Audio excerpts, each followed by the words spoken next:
Hello viewers, আসসালামু আলাইকুম। আরেকটি ভিডিওতে আপনাদের সবাইকে স্বাগত জানাচ্ছি। এই দেখুন আমার বাগানের অন্যতম একটা পদ্মের গামলা, আর এখানে আপনাদেরকে এর আগে আমি বেশ কিছু গাছ দেখিয়েছি। তো এখন যেটা দেখাতে চলেছি সেটা হচ্ছে এইখানে যে কয়েকটা গাছ আছে তার আপডেট দেব। আর গাছগুলো কেমন পরিস্থিতিতে গ্রো করছে সেগুলোও জানাবো। বড় একটা গামলা, তাতে আমি প্রায় অনেকগুলো গাছ লাগিয়েছি। এখান দিয়ে লাগিয়েছি পেরি-ফেরি, এখান দিয়ে লাগিয়েছিলাম গীতাঞ্জলি। টব না থাকার কারণে এই ২ টা লাগিয়েছি ২ পাশ দিয়ে।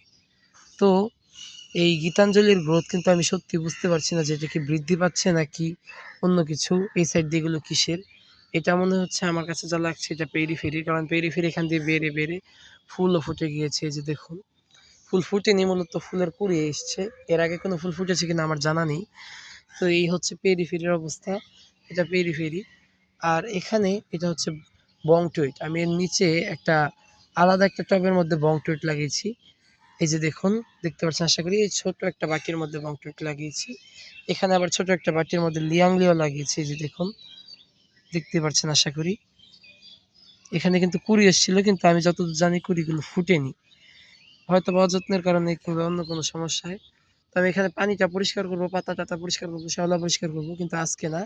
আজকে শুধু আমি আপনাদেরকে দেখাবো যে এই বংটুইট, আমি জানি না বংটুইট কি নিজেই ব্লুম করে কিনা নাকি হাত দিয়ে ফুটিয়ে দিতে হয়। কারণ বংটুইট দেখুন কেমন মুখটা খুলে রয়েছে। আমার যা মনে হচ্ছে ফুটতে চাইছে কিন্তু ফুটতে পারছে না। তাই আজকে আমি এটা ফুটিয়ে দেবো। এই যে দেখুন, হাত দেওয়া মাত্র ফুটতে চাইছে। তো আমি ভিডিওটা অফ করে ফুটিয়ে তারপর আরেকটা ভিডিওতে আপনাদেরকে দেখাবো।